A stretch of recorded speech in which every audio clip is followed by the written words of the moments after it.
What we'll be mentioning in today's video will be about forces and how they interact with each other or counteract each other. And along with that, we will be mentioning Newton's first, second, and third laws and how the forces apply to them. To add on, free body diagrams that resemble those forces and the balancing of forces or equilibrium. The first concept is Newton's laws.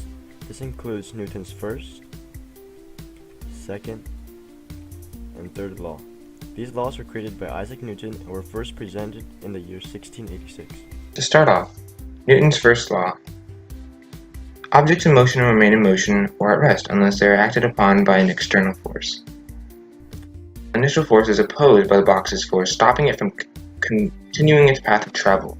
For a soccer ball, the kick was the initial force, but the net that the ball goes through was the external force or the opposing force, preventing it from continuing the direction it was going.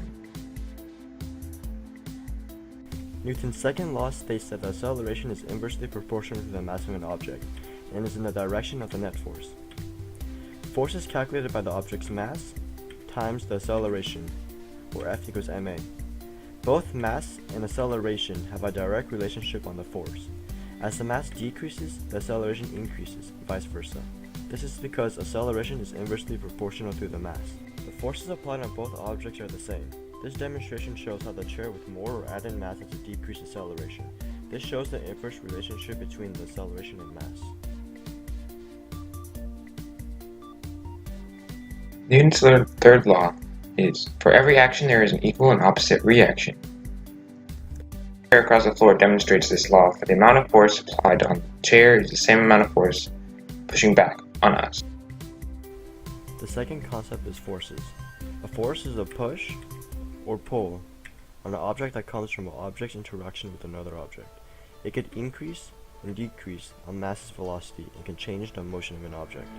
There are many types of forces. Some include the gravitational force, normal force, and frictional force. To start off, we're going to be talking about the gravitational force and how it is like the downward force on the Earth. And we're going to be moving on to the frictional force, which is the force that counteracts the natural force of travel. And the normal force, the force that resists gravity and keeps an object from falling through the Earth. Gravitational force is the force that attracts objects that have mass towards the center of the Earth's mass on its surface. Dropping demonstrates this force because its downward force is acting on the object. While as jumping out of an airplane makes it so that the only force that is acting on you is gravity.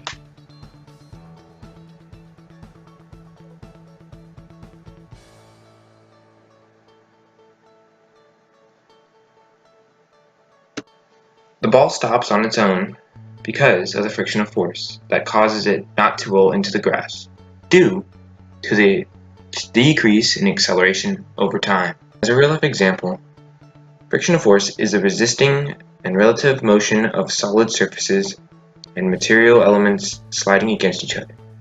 As cars drive on the road, there's a lot of friction between the road, pavement, and the tires of the car, thus making it harder and easier to stop when you press the brakes because the frictional force is stronger between the rubber and the pavement.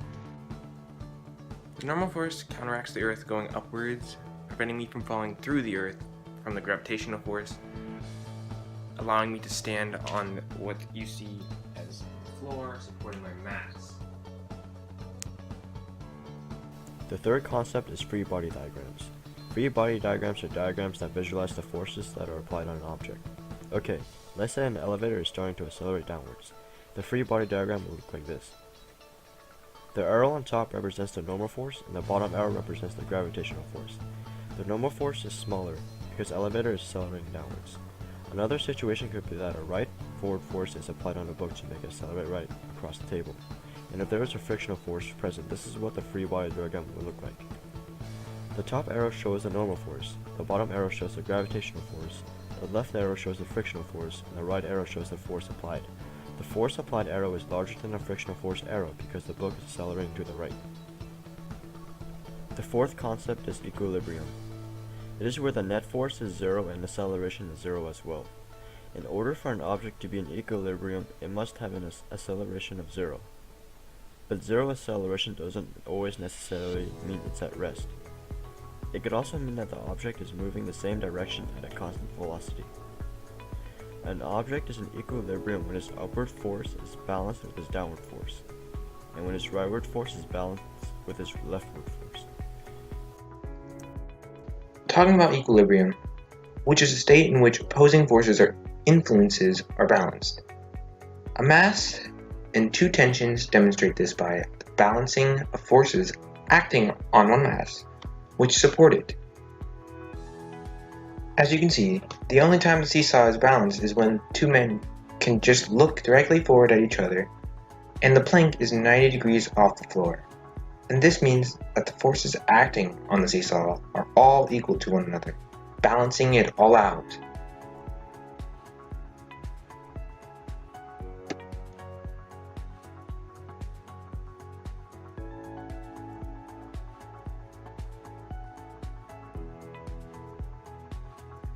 The fifth concept is interacting objects. Interacting objects is when two or more objects have an effect or influence on each other.